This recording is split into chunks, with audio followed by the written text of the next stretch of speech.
اعوذ باللہ من الشیطان الرجیم بسم اللہ الرحمن الرحیم۔ میری محترم ماؤں اور پیاری بہنوں، السلام علیکم۔ آج ہم انشاءاللہ تلاوت کریں گے سورہ آل عمران کے آیت نمبر 174 اور آیت نمبر 175، 174 اور 175 انشاءاللہ تلاوت کریں گے۔ اس سے پہلے بیل کے آئیکن کو کلک کرے، ویڈیو کو سبسکرائب کرے تاکہ اگلی ویڈیو آپ کو آسانی سے ملتی رہے۔ تو شروع کرتے ہیں۔ اعوذ باللہ من الشیطان الرجیم بسم اللہ الرحمن الرحیم۔ فَانْقَلَبُوا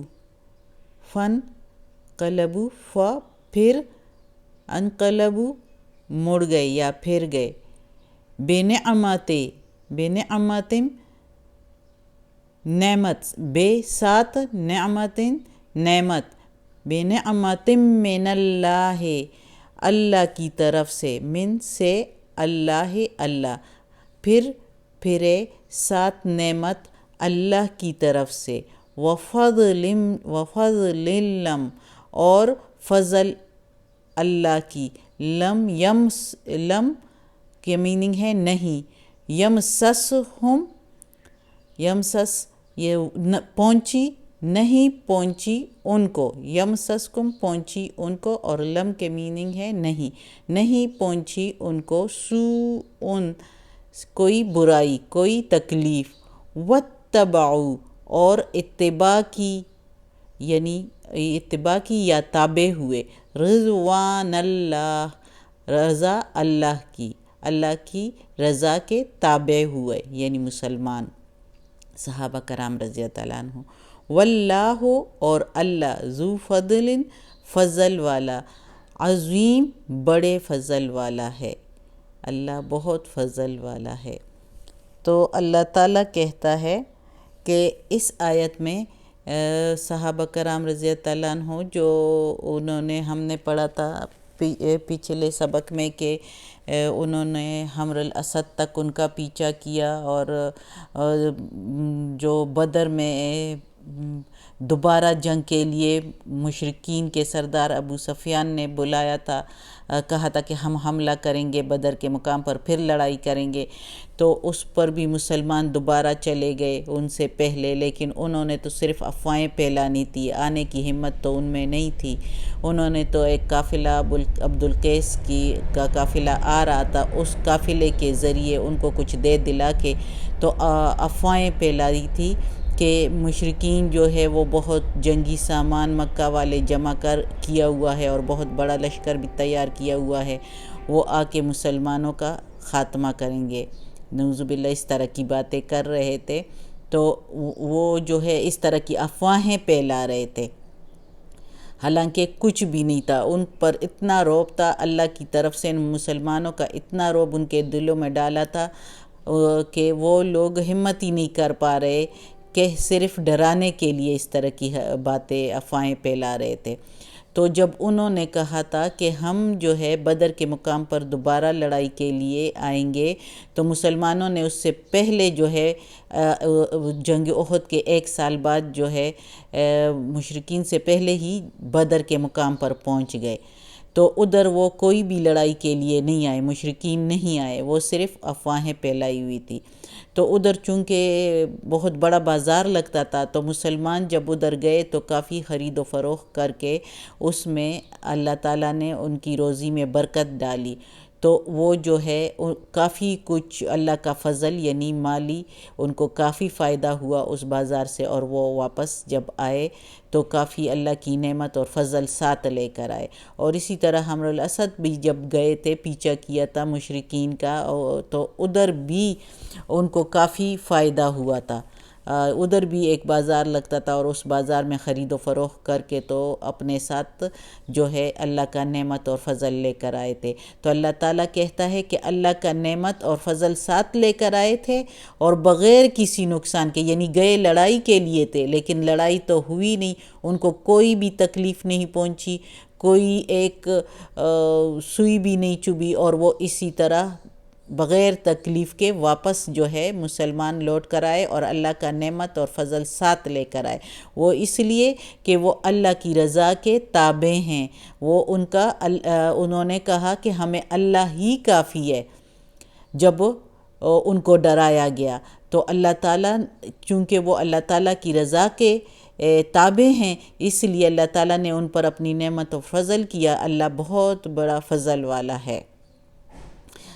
وہ اللہ کی رضا کے لیے لڑنے گئے تھے، اللہ نے ان پر اپنا فضل کیا اور بغیر کسی نقصان کے وہ واپس آ گئے۔ اگلی آیت میں ہے، اگلے آیت میں اب ہم پڑھتے ہیں، انما بے شک جو ذالکم یہ جو ہے، ذالکم الشیطان شیطان ہے، یہ جو ہے شیطان ہے، یخوف وہ ڈراتا ہے، اولیاءہ اپنے دوستوں سے، یعنی اپنے جو اس کے ساتھ کے لوگ ہیں ان سے ڈراتا ہے، اپنے دوستوں سے، فلا پس نہ تخافوہم تم ڈرو ان سے، پس نہ تم ڈرو ان سے، وخافونی اور ڈرو مجھ سے، ان کنتم اگر تم ہو مؤمنین مومن۔ اب اس آیت میں اللہ تعالیٰ کہتا ہے کہ وہ جو تمہیں ڈرا رہے تھے، لیکن وہ مسلمانوں کو یعنی کہہ رہے ہیں کہ آپ کو جو یہ لوگ ڈرا رہے تھے تو اصل میں یہ شیطان ہے۔ یہ جو عبدالقیس کا قافلہ آیا تھا تو یہ جو ہے کہ اللہ تعالیٰ کہتا ہے جس نے بھی یہ باتیں پھیلائی ہیں تو وہ شیطان ہیں، جو اپنے دوستوں کے لیے، اپنے رفیقوں کے لیے اس طرح کی باتیں پھیلاتا ہے اور اللہ کے بندوں کو، اللہ کے تابع بندوں کو جو ہے وہ ڈراتا ہے۔ تو اللہ تعالیٰ کہتا ہے کہ تم لوگ ان سے نہ ڈرو، مجھ سے ڈرو۔ اگر تم اصل میں صحیح مومن ہو تو ان لوگوں کی افواہوں میں نہ آؤ، ان کی باتوں میں نہ آؤ۔ تو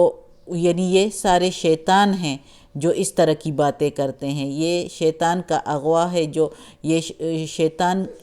خود بھی شیطان ہے اور اپنے شیطان دوستوں کی جو ہے باتیں ادھر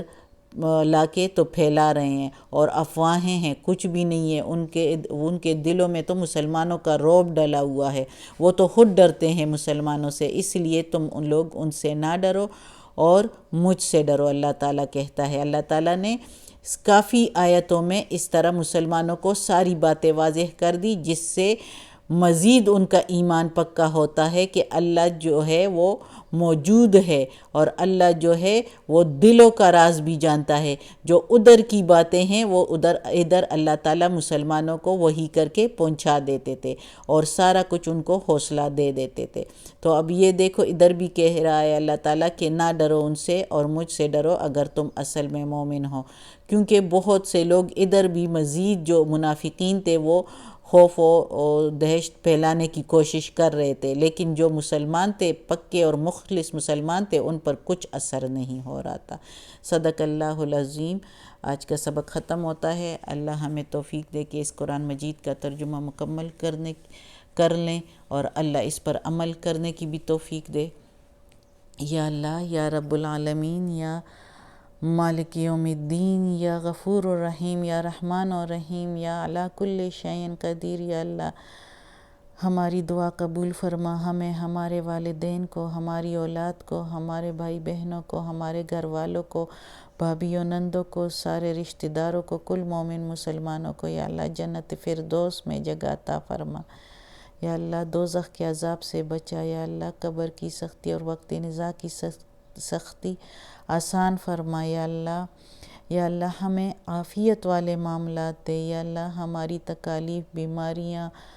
اور پریشانیاں